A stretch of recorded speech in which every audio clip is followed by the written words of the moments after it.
There is a new report out this morning from a United Nations inquiry that finds Israel is committing genocide against Palestinians in Gaza. The chair of the UN Commission is Navi Pillay, and she says Israeli officials, including Prime Minister Benjamin Netanyahu, bear responsibility for what the inquiry has found called a genocidal campaign in Gaza. The report points to mass killings, to aid blockages, forced displacement as evidence that Israel has breached the Genocide Convention. It has met the threshold for 4 of 5 pillars. 4 of the 5 genocidal acts as defined under international law have been carried out since the start of Israel's war with Hamas, which is coming up to 2 years' time. Israel denies the allegations this morning, accuses the inquiry of anti-Semitic bias. For some reaction and perspective on all of this, as well as what we are watching on the ground in Gaza right now, Jon Allen is back with us this morning, a former Canadian ambassador to Israel, a senior fellow at the Bill Graham Center for Contemporary International History. He's been a very helpful voice in our understanding of things. And so, Jon, welcome back to our program today. Thanks very much, Heather. Could I get your perspective on what we've just laid out in terms of introducing you, this new UN inquiry that has found that Israel's war on Gaza does amount to a genocide? Is that a significant milestone? What is your reaction to that assessment? Well, first of all, I think we have to remember this isn't a UN finding, but it's a commission that was appointed by the UN Human Rights Council. That doesn't take away from it. It's extremely important. The chair is a former judge of the International Criminal Court, highly respected, as are the other 2 members. Secondly, this isn't the first time that there have been findings of genocide. 2 Israeli human rights groups, B'Tselem and the Physicians for Human Rights, have made the same finding. And so have a number of very well-respected international human rights lawyers, William Schabas, who's written the definitive text on genocide, Philippe Sands, who has appeared in the International Court of Justice on genocide cases, and Omar Bartov, who's an Israeli-American human rights lawyer who's written in the New York Times and spoken to David Commons of the CBC at length on why he believes genocide's been committed. But we're going to have to wait in some ways for the International Court of Justice, which is looking at this issue right now in a case that was brought by South Africa against Israel.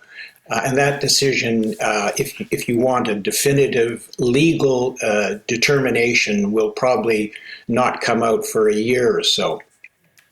In terms of Israel's response, the reaction from the Foreign Affairs Ministry has been to decry this inquiry finding as fake, serving as Hamas proxies and anti-Semitic. I'm not sure how you would view Israel's response. Perhaps unsurprising, we've heard similar rejections from Israel previously. But is it likely to have any bearing on Israel's conduct in the war now? Well, it should have. I mean, there is no question that Israel has committed war crimes and crimes against humanity. That is absolutely clear.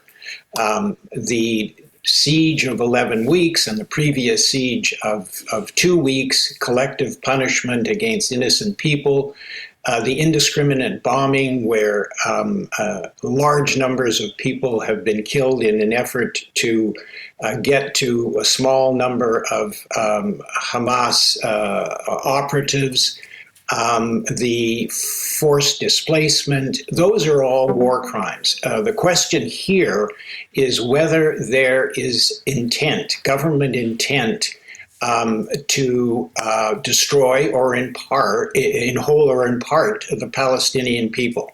And that's the difficult issue with an accusation of genocide. There has to be intent on a government, and that's not an easy thing to prove. There's clearly been statements by the Prime Minister, the President even, and the former Chief of Defense and defense ministers that would amount to incitement to genocide. The question is is there a government intent to destroy in whole or in part the Palestinian people as a people? And we'll see whether that is determined by the International Court of Justice. But as I say, a number of international legal experts and other organizations have already made that determination in their own analysis. That is part of the story in the region today. The other is, as you will doubtless have been following, Israel has begun the long-anticipated offensive on Gaza City. There have already been dozens of deaths, according to officials within Gaza. But what Israel's aim is to eliminate Hamas in what it believes to be the last Hamas stronghold. But how do you see this progressing and the impact of this, Jon? Well, it's very, very, very disturbing. First of all, the hostages are now being held, the last remaining 20 or so alive, and the dead bodies of the other hostages are being held by Hamas in and around Gaza City. And their lives are being threatened right now by these Israeli attacks. Israel does not know exactly where they are, and they're certainly not able to, it will not be easy to extract them in any way. So that's one issue. Of course, the other huge issue is that you're trying to move almost 1 million people from Gaza City down to the south.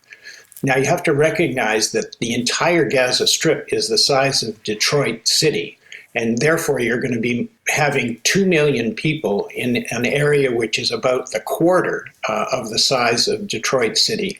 There isn't enough food, there isn't enough shelter, there isn't enough medicine right now for the 1 million or so people that are there. And so you're going to have a continuing and increasing humanitarian disaster in the south. And there's going to be many, many people killed, especially those who are refusing to move or who may be killed on the way south. So this is a humanitarian disaster, a crisis. And it's also, of course, the end of any negotiations for a ceasefire, which Israel signaled when they attacked Hamas negotiators in Qatar about a week ago. It's interesting, the U.S. Secretary of State just in the region and saying that the window for any sort of peace negotiation or ceasefire may be a small one. We heard from Marco Rubio yesterday that one of the stated aims, what the U.S. wants, is to have better life for the people of Gaza, but he says that's not possible until Hamas is eliminated. So his visit there, what did it signal, and where do you think the U.S. is figuring in this current situation, Jon? Well, unfortunately, the U.S. and Donald Trump specifically are the only factors here that can control, slow, encourage Prime Minister Netanyahu to take another route. And that does not seem to be happening. Despite the president's unhappiness with the attack in Qatar, yesterday, Marco Rubio, in a press conference with Prime Minister Netanyahu, seemed to give Israel a green light on the ground invasion, which is now taking place, and a green light to forego ceasefire negotiations to try and free the hostages and to try and do this militarily, which historically has been a failure. 140 hostages have been released through negotiations and only 8 militarily. And in the course of military operations, 9 hostages were killed. So it doesn't make a lot of sense to do this if hostages are your priority. And it certainly doesn't make sense if you're trying to preserve the lives of Palestinians whose lives have been in a horrible situation, and things may only get worse. Jon Allen, thank you again this morning for your time and expertise. Jon Allen is a former Canadian ambassador to Israel and our guest on CBC Morning Live.